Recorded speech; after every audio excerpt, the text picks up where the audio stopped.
Hi guys, I'm Mihai and I'm CEO and founder of the CEO and founder of CyberSwarm. As Philip said, we are a startup based in Silicon Valley and here in Romania and Bucharest. And our story is it's somehow interesting in a way because we started as a software company. We started with penetration testing, ethical hacking. For several years, we tried to develop a solution based on a software-only based solution for cybersecurity. We banged our heads for precisely 4 or 5 years until we realized that the problem lies elsewhere. And few people are actually talking about that problem because the know-how regarding the know-how, the informations about the hardware level, the hardware part, the infrastructure part of the internet and of the communications are more or less represent the black box. Cybersecurity, as you know, as an industry, has some very special features.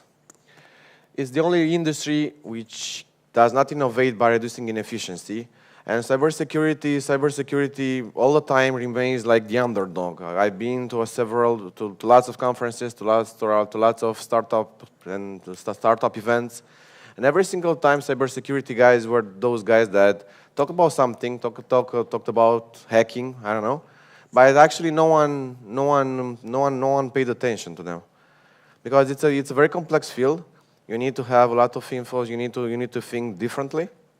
You need to think like a hacker in order to stop a hacker, right? And by the way, the hackers are not the guys from Vâlcea, which are, I don't know, spoofing a simple website or something like that. There are some pretty good hackers out there in the world. There are state organizations. You know, we have very close friends here, which are actually developing every single day solutions. They are targeting infrastructure.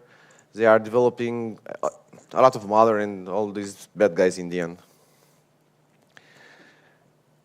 As I told you a little bit earlier, we started as a software company, and we tried first to develop honeypots. Honeypots are those special pieces of software which can mimic the other programs.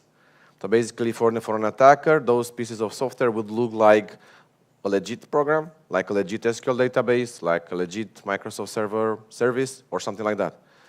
And for quite some time, more precisely 4 years, we tried to develop. Our goal was to develop the perfect honeypot. But we had some particular problem.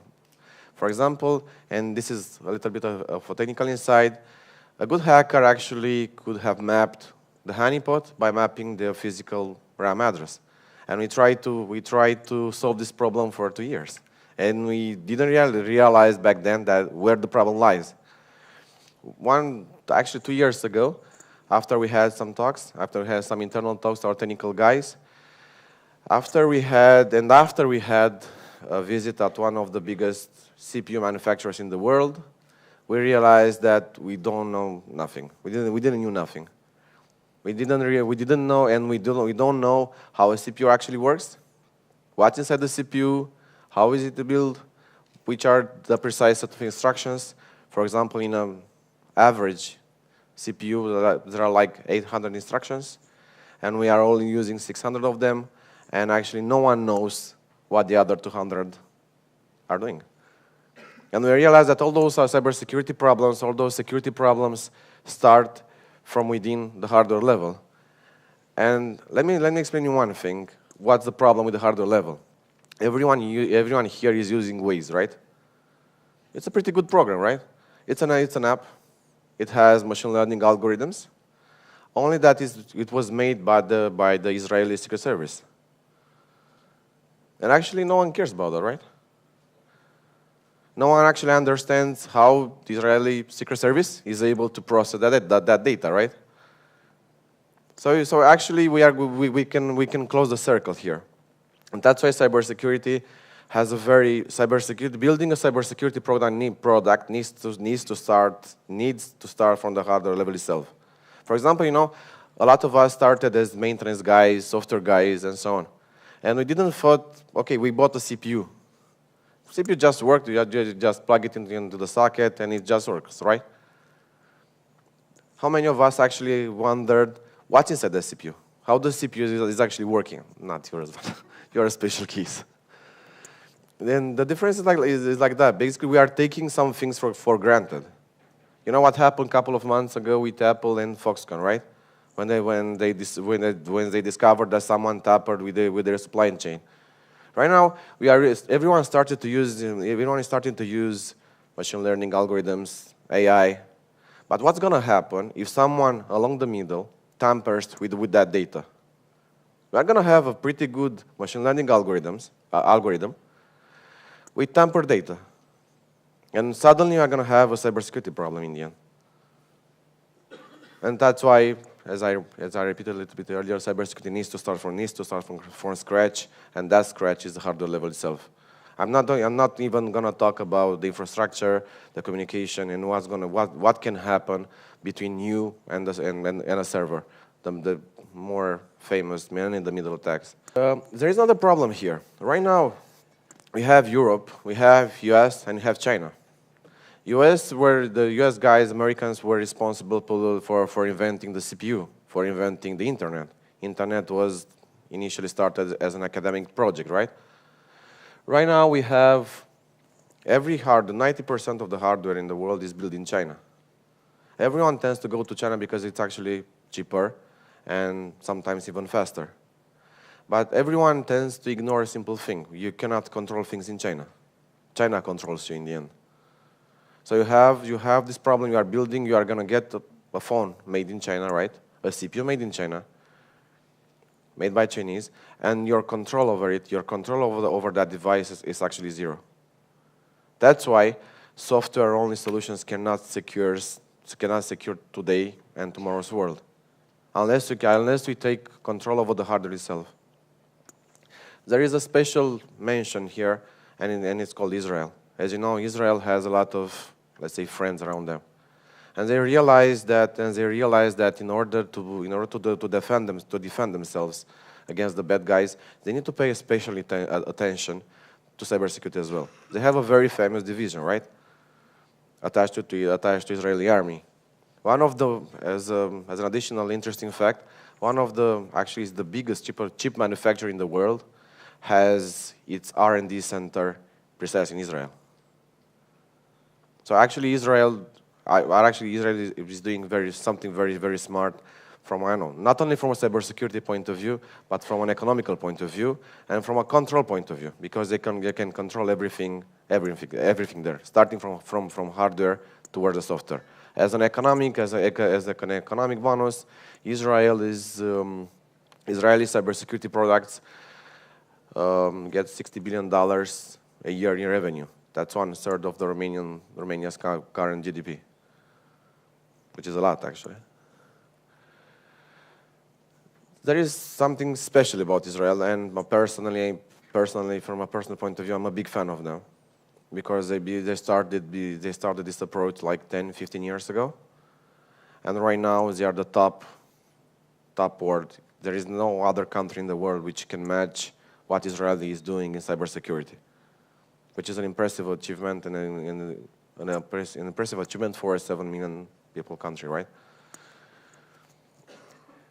And right now we're going to switch to something else. Everyone is talking about AI, but no one actually talks about AI in cybersecurity, because we assume that AI is going to do things better for us, right? But for example, in Tim Draper's portfolio, there is a company which is far more famous than us. It's called Tesla. And Tesla right now they have a lot of problems precisely with the AI, because they cannot control for sure if the information coming from the sensor sent to the data center to process, and those information needs to come back, they cannot be totally sure that the information is not tampered with. So instead, that's why at the moment we won't have tier 5 fully autonomous cars in the next 25 years. Because we assume that machine learning algorithms machine learning algorithms are pretty good. They're going to improve our lives. But only if the information is the information that the algorithm is the right information, right? Because if the information gets tampered with, we are going to have more problems. And I'm not sure we can ask ourselves the right questions at this point in time. There is a reason for that. Hardware companies cannot make software. software companies cannot make hardware. The reason is the same. Hardware is pretty damn hard. It costs a lot. You need a lot of people with different skills. You need people with mathematics skills, physics. You need people with physics PhDs, chemistry PhDs, and so on and so on and so on. And it's a very tough and challenging domain. And also you need a lot of money to iterate faster. You cannot make a lot of mistakes. For example, if you are writing a piece of software and you have a bug, you can actually start all over. You can make minor modifications along the way, right? But if you are going to build a CPU and you are going to spend, like, for example, $70 million on that, you need to be sure that that CPU is working. The moment it gets out of the foundry, it needs to work for 10 years without too many bugs, actually. Because if it has too many bugs, it won't work. And there is another thing which is very interesting regarding cybersecurity. You know what's happening in China, right? China developed a social credit score system. They called it Skynet because it was fun. And that means that, for example, when you are behaving properly in China, you are going to have access to better bars, to better universities, to better healthcare system. It's like George Orwell, you know. I was joking with one of my friends, and he said, you know, when George Orwell wrote 1984, he wanted to write a novel, right? It's a piece of literature. It's not a freaking instruction manual. 1984 right now, it's a freaking instruction manual. And we are going to have AI. We are going to have a lot of machine learning algorithms. And what's going to happen when those machine learning algorithms are going to be implemented by an interesting country? It can create actually a perfect 1984. And we are not going to have any kind of chance to fight over it. And again, that's why we need to start securing today's world and tomorrow's world. We need to start securing those precisely from scratch. China can do that easily because they have the whole supply, they have the whole system there. They can build the hardware, they can build the software. They have like 2 or 3 million engineers in computer science graduating each day from top 5 Chinese universities. They have everything there. And for us, it's a challenge. Yeah, and we love the system because we love the name. We love the name. I'm going to tell you a bit something a little bit later about something we developed and how we are going to counteract that. And what's even worse, they started to use guys which are actually machine learning, visual recognition algorithms, generating algorithms in order to present the news. And what's interesting is that only a fraction of the people actually realize that this guy, okay, is an artificial one. He's not a human being. So there is a future. We have a future coming. Actually, future is happening right now, in which we need to make sure that our data, for example, belongs to us. Cybersecurity will become much more and more relevant in the upcoming years. And I can tell you a little bit why. You know what happened in Great Britain and United States? There were some guys from the Russian Federation which present a lot of fake news, and we actually know what happened. What's going to happen, for example, if in the future those guys will have access to our medical records? What's going to happen if these guys will have access to different sensors coming from which are going to send data from our houses? What's going to happen if some bad guy will invent an application like Waze, and which will tell us, and that will tell everything about us? I think the future, we need to start asking ourselves the correct questions. The thing is like that. I told you a little bit earlier that we started to develop a hardware solution, but we didn't have money. We got a $1 million investment from Tim Draper, but we didn't have enough money to just build a cheap transistor-based CPU. Because the transistor-based CPU in Europe the cost starts from roughly $20 million, and we didn't have that money. So we decided to do something different. We decided to look in the nature, to look precise in biology. And 1 year ago, we started an R&D project with a research institute here in Bucharest. And the goal was to create something in silicon, an anorganic thingy, which can mimic biological neuron. And 1 year later, we achieved that. We produced it. And right now, we are training that to think. Basically, more or less, it's going to be a small piece of hardware which will be able to counter cyber attacks, which will be able to decide which information, which traffic is legit and which is not legit. And we developed that, we tried to develop that from scratch because we had in mind one simple solution. We need a piece of hardware which can act like a supercomputer, right? And we managed to build that here in Romania. The official name is called an artificial neural synapse. It works in the same way as a biological brain, right? As you know, inside the CPU, you have the logical values of 0 and 1. We managed to invent something, and we patented already, that has more than 40 states, intermediary states. Meaning two things. We can escape binary mathematics inside of that, and we can implement machine learning algorithms deep into the hardware.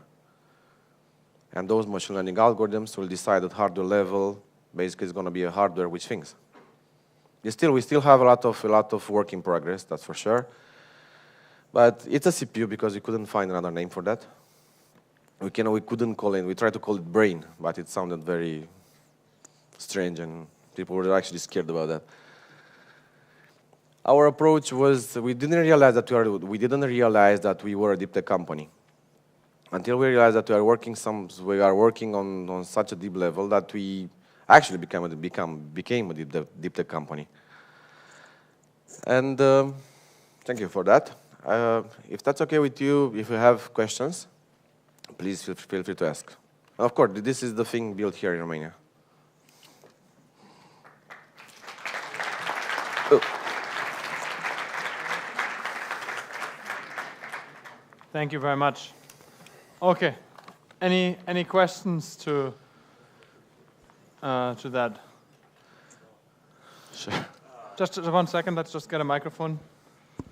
So yeah, you're very right about the processors. But even Intel, when they build the processors in their China factories, they discover like 200 extra transistors on chips, right? And the thing is like, how do you do the protection between the kernel and the user space, right? It's a couple of instructions, and you do it in hardware. You can't do it anywhere else.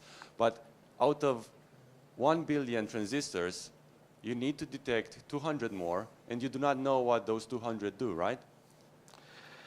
Actually, it's a different story. I can pretty much assure that a company like Intel knows pretty much everything about what should be inside that chip. And in some ways, you're totally right. And I'm not. For example, I'm going to give you an example about Spectre and Meltdown bugs. Yeah. Intel knew about them for 10, 15 years, and they didn't do anything because actually no one else did. So I think from a big company point of view, if things are working, do not say anything. Okay, and you cannot compete with Intel, right? How can you compete with them? And you're right about those transistors in China. That's why no American company right now is building CPUs in China. That's why US right now is blocking any Chinese tentative of buying semiconductor companies in US. Because, for example, you know, there is a Chinese company which just invented the first 5G chip, right? And what's going to happen if you're going to have a network of 5G with 5G chips made by some guys 14,000 kilometers away? That you're right. They knew about it. But even Apple knows about it. Apple allowed, for example, Apple removed VPN from its Apple Store in China, from its China's Apple Store, right? Everyone is doing that because China is a great market. It's a huge market, and sometimes you need to do some trade-offs, and those trade-offs are usually bad for us, and from a cybersecurity point of view, are totally bad.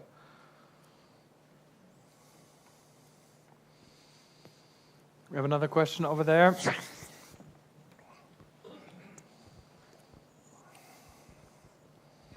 Hi. It's working here. Yeah.